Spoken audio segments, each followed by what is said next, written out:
Така,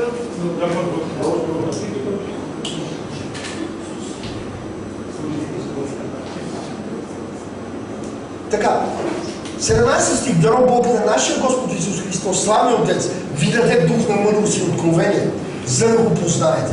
За да го познаете. Духа на мъдрост и откровение. Имането на Христовите дарби, това всичко е благодат.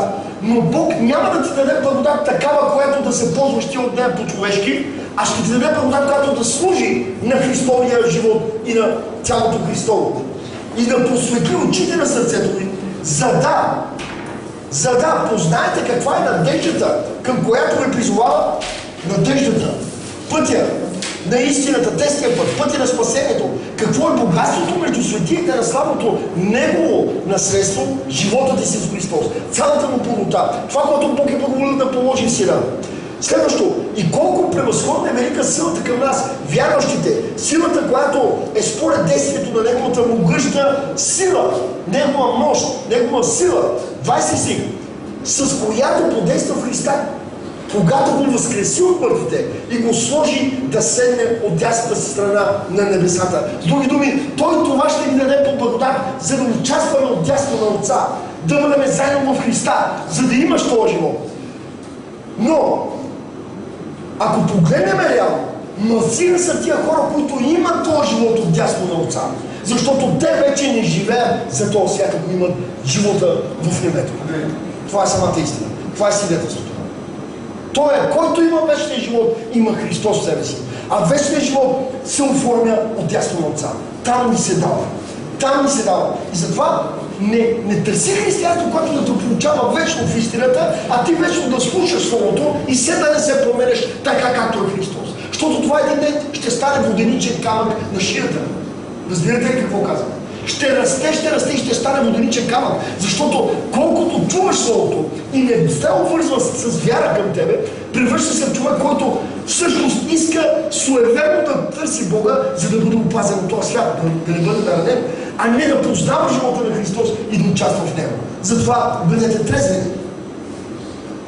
Далече над всяко началство и власт, сила и господство и всяко име, с което се нарича не само в този свят, но и в бъдещия.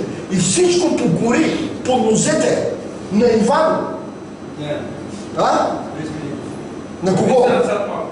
На кого? На нозете на Иван покори. На някакъв даден човек, който е големец, на някой човек от този свят, на тебе, който си мислиш да стане голяма работа, или на мене, който прави някакви неща заради големи неща. Не. Всичко е обвързано. Цялата тази воля, която чета, е обвързана с Христос. Само заради Христос. Това се проповядва единствено заради Христовия живот. Затова не искам да те отчаявам. Но трябва да стигнеш до отчаяние от фалшиво поведение към Бога. Трябва да стигнеш, трябва да си кажеш: Боже, разбирам, че Ти си ме благословил, но не мога да стигна до благословението Христос. Поради това, защото не познавам всякакво, който всъщност иска да ми даде Христос. Аз искам някакви неща, които да спечеля за себе си.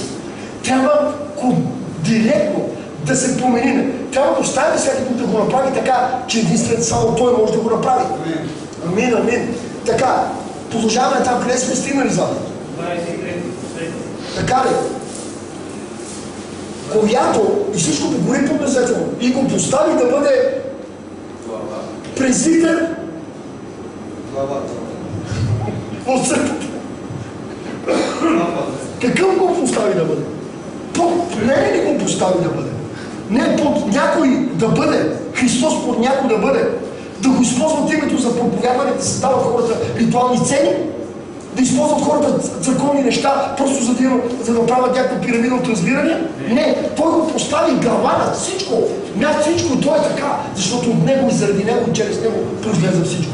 Затова, ако искаш да бъдеш наистина човек, който управлява духа на Бога, помни, всичко е Той и всичко е заради Него, а ние сме безполезни слуги, ако наистина не вършиме Божията воля така, както е угодно на Бога. Затова не дейте да се големеме по някакъв човешки стандарт. Архидиакон, дякон Бинчо, епископ на Народния театър. Ели си кой. Не, тия неща не могат да бъдат. Всички трябва да бъдем слуги. Нали, извиняваме, брат, ще дам пример, нали, другите хора така не се познаваме. Или пък аз, нали, папа пред папа Иван. Нали? Не може, брате, така да бъде. Не може. Всички трябва да сме слуги на нашите брати и сестри. Ще кажете ли ми? Това е истината на нашия живот. Христос не е направил лидери, както хората днеска говорят. Той е направил хора, които са верни на Него, за да могат да водят и да управляват онова общество от хора, които е събрал Бог, но като слуги на тия хора. Да им създадат ония живот и комфортно общение, където Бог овъзрастява своите си. Не хора, които са като Саул. Гледащи здрави, хубави, сега вие си мислите, този човек, откъде идва от Англия, той има много пари. Той затова говори толкова спокойно. Не му го интересува, не му пука от хората, какво кой ще каже. Той си има парите, каквото ще казва, да си микрофон, си говори както го говори. Хора, ако знаете, само ако знаете, когато той те намери, как ти разкъсва сърцето и ти изкарва вътрешностите, буквално те разкъсва и онемяваш, полудяваш, взима от тебе целият ти ум, буквално променя смисъла на съществуване, брати и сестри, и те намеря посред пътя, когато ти си мислиш, че си тръгнал да правиш нещо за себе си, и той те хваща и ти казва, свърши се, все едно да те намери смъртта. Не я искаш, но изведнъж те намира и ти казваш, айде, свърши всичко. Но не, тук човекът го няма. Така беше и с мен, и така ще бъде и с тебе. Когато Бог те намира, той те взима в този свят и вече не си намира в този свят. Виждаш го човека, но той го няма тук. Виждаш го, той говори, но го няма тук. Той човек не е от този свят. Той е воден, управляван, живее само заради Бога. Колко от нас искаме така? За жените бих много се радвал да бъде така. Амин. Колко от вас искаме такъв живот? Амин, бъдете благословени. Виждате ли хора? Тогава няма ли да ни бъде леко? Вместо да изкарваме 100 000 молитви за мъката си по път, ще се молиме, ще хвалиме Бога и ще благодариме за скърбите, за утвърждаването, за пътищата в Христа, за познаването на Бога, за привилегията да страдаме за Бога, да живеем за Бога, да дишаме и съществуваме само за Бога. Да бъде цялата слава на Исус Христос. Добре, продължаваме натам. Значи, която е Неговото тяло, църквата е Неговото тяло, изпълнено с пълнотата на този, който изпълнява всичко в всички. А затова казах, църквата няма старо естество. Църквата идва от Христа. Тя е Негово тяло. И ти и аз не можем да представляваме църквата като сценична програма, като човешко деяние. Нека други да го направят. Ти не го прави. Ти бъди верен на баща си. Ти стой били, ако трябва сам, няма човек покрай тебе, няма никой. Не, ти служи, бъди верен истина на баща си. Нямаш пари, нямаш дрехи, нищо. Нека сърцето ти да остане чисто. Нека съвестта ти да не те осъжда за нищо. Но ти бъди верен на Бога. Мой братко, който си избран и сестро от Бога, твоя баща. Има ли такива хора? Искате ли такъв живот? Тогава нека да станем хора, които общуват заедно. Моля ви се. Бях заказан за финансите. Да, има ли? Продължаваме. Стигнахме на втора глава. Бях заказан за парите. В Англия има един човек, който седи на много висок трон. И аз отивам всяка неделя там, а се знае, и ми дава всяка неделя по един куфър пари.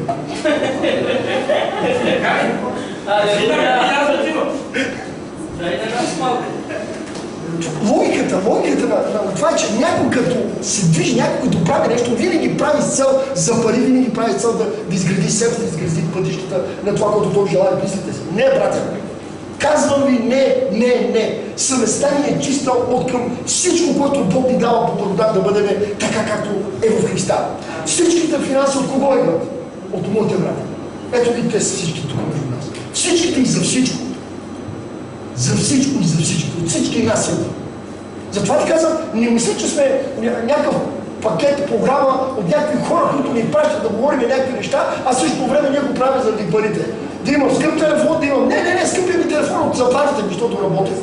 Разбирате ли? Но преди да си купя скъп телефон, аз плащам за мисиите на Бога, за царството на духа на Бога, за да бъдат хора с нас. Разбирате ли?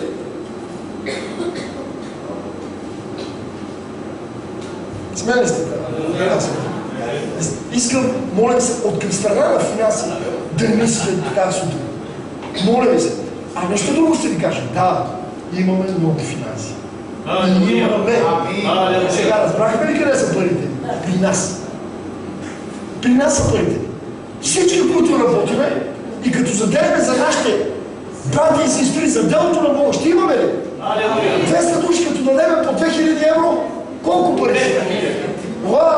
Ще имаме ли сгради? Ще имаме ли сгради? Но ни трябва при това църква, учение, живот, който е истина. Тогава няма да се нуждаеш, да го казвам, няма да дойде брат Ким Чен Ин, който трябва да купи.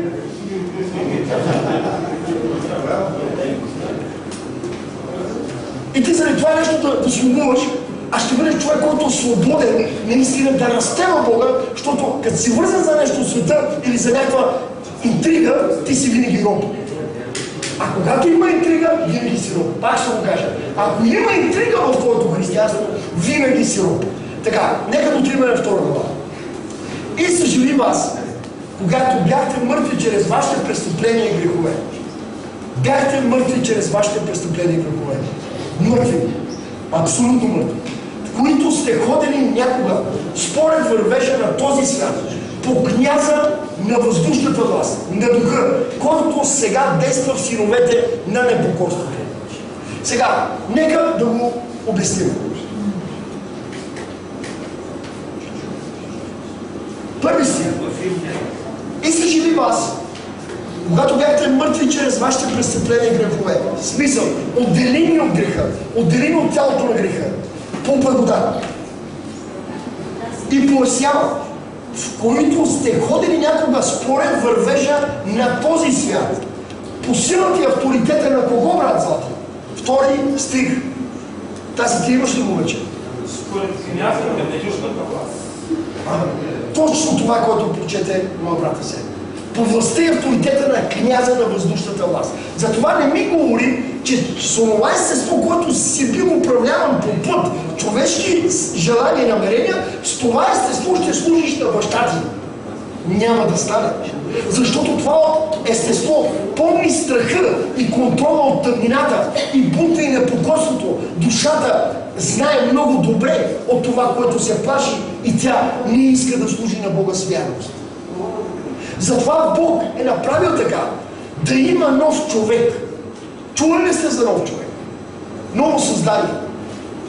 Айде да си простим. Ако някой е в Христа, той е ново създание. Ако си в закона, стария човек. Виждате ли? Ако си в Христа, си отделен от този свят, но си отделен от света, от греха. И вече княза на въздушната власт, а се не има ли власт на тебе, братко, когато си нов човек в Христа? Няма. Защо? Ето по-надолу какви лъжливи неща върши дявола с това, което прави.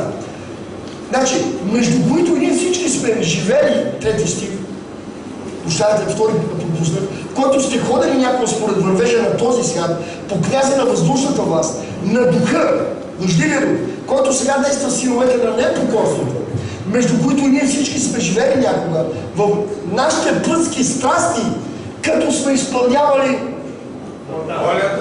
волята на кого? На плътта. Сега, имате ли отговор, чия воля изпълняваме? И защо имаме двоен стандарт християнство?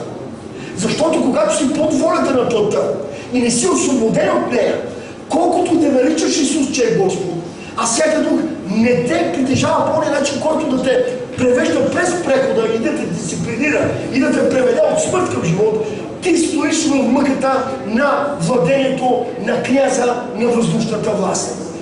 Той действа през естеството ти. Познато ли ви е това нещо? Колко от вас разбирате за това, което говорим? Как е възможно? Аз ви питам и се чуда как е възможно. Хем Исус не познаваме и неговия живот, а и казваме, че не познаваме живота, който е по този начин в греха. Как идва изведнъж? Добре, продаваме ли реален пример? Ти хвалиш Господа изведнъж, от тебе излиза нещо, което не го искаш. Взимаш неща и нямаш твоя брат, мъжът ти, домът ти. Остави за Бога, защото Бога не го познаваш, но си бунт и непокора. Откъде идва това нещо? Това е точно това, защото ни контролира тъмнината, дявола от онова естество, което е било продадено от греха. А ти за тебе новия човек е просто въображаема концепция на вярата. Нещо, което ще стане може би в небето. Не новия човек. Ни е даден по благодат да го имаме и той е живота на Христос тук на земята. И тогава свободен, нали? Ето първи стих. Прочитай първи стих, братко Злати. Какво казва първи стих? Ефесяни 2 глава първи. Да, брат, по първи стих. Мъжи поради вашите престъпления и грехове. И се живи. Първата дума. Да. Много е важно, брат. Да. И се живи. Което значи изкарате от това нещо, което те владее. Изкарате от смъртта, от това, което те държи в непокорство. Сега, ако не си изкаран от това нещо, моля ти се, не се бой и не се притеснявай. Работата е в това, че трябва да осъзнаем, че християнството работи, живота на Христос работи върху това, да те изкара, неговата жертва работи върху това, да те изкара Божия дух от това на това зло, така че да ти даде живот, който да можеш с мир и благодат и с любов да угаждаш на баща ти, а не с овкане и пъшкане. Защото овкане и пъшкане има, нито проповядваш на Бога, ама вътре овкаш и пъшкаш, защото няма десята. Правиш някакви неща, идваш на църква, ама целият ум е кога ще отидеш да спечелиш онова нещо на онова място. Онова нещо, какво ще стане с теб? Дали оня ще приеме, дали е такива неща. Това е, аз го наричам овкане и пъшкане. И ритане в устен. В природ казваш, искам да слушам, а не мога. Да, защото трябва да осъзнаш, има естество, което Бог може да те изкара от него, което е в пленничество на тъмнината. Продължаваме натам. Между които и ние всички сме живели някакво в нашите плътски страсти, като сме изпълнявали волята на плътта и на помислите. И забележете, по естество сме били синове на гнева, както и другите. Сега думите по естество, значи по тяло, по естество, по съзнание, по падение сме както другите, защото всички ние, както другите, се раждаме в грях. Това значи, че получаваме греховно естество, което няма как да служи на Бога. И Бог знае много добре. Затова изпраща сина си, плаща цена да струши делата на дявола върху нас, за да плати цената към бащата, да му изиска мира към нас, нали, да го примири с нас, така че да ни оправдае след това чрез тая кръв и тая жертва, така че това тяло, чрез което сме покорни на дявола, къде да замине? Да замине там, от който е дошло. Да свърши с него. Тогава знаеш ли колко по-различно ще бъде умът ти, ще бъде абсолютно фиксиран и фокусиран върху Христа. Върху званието ти, върху пътя ти. Но ти не си достигнал на това място, защото има едно нещо, което го отвърляш. Дисциплината, обучението, изграждането, възпитанието на таткото, на Святия Дух, който те въвежда в трудно време, във време, където излиза против това, което дявола би те освободил, защото дявола на него работата му е не да ти спре финансите.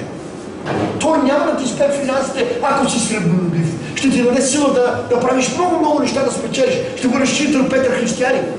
Той на него това му харесва. Ще мачкаш всичко покрай себе си, да бъдеш лачен и известен. Дявола се интересува тези неща, но да не постигнеш, да не дойдеш до място на живота, където отвърляш тия неща и му казваш, махни се, Сатана. За мене благословението не се нарича това, което ти даваш, замяна на моята душа, а е онова, което моят Бог ми дава в Христа. Тогава, какво може да кажем? Правилно ли да давам десятина? Правилно ли? Ако го правиш суеверно, ако не го правиш така, както го прави вдовицата, или както го правят хората в ранната църква, с предаността си към Бога, това го правиш. Правиш го, за да подариш сърцето ти в това стандарт. Суеверие. И днеска има това суеверие в християнството. Моите близки в Бога, всички практикуват такъв тип християнство. Всички, а са 100 годишни в християнството. Имаме 5 поколения в християнството. И всички до днес посещават църква, за да им се случи нещо добро. Да не сгрешат в нещо, което Бог да ги накаже. А то всъщност проблема е, като избереш такъв начин на живот, ти се съгласяваш дявола и му се покоряваш и той те принява по този начин, който ти никога няма да помислиш за небесното, за горното. Ти дори никога няма да поискаш да служиш на Бога по този начин, който е истинския, защото трябва да се смени сърцето. Ако някой ти каже, айде стани такъв, как се казва, пастор, ти ще кажеш, добре, ще стана. Какво ми предлага това? Известност, репутация, финанси, ако съм платен служител, приятелство с други хора, ще стана добър, известен, така, нали?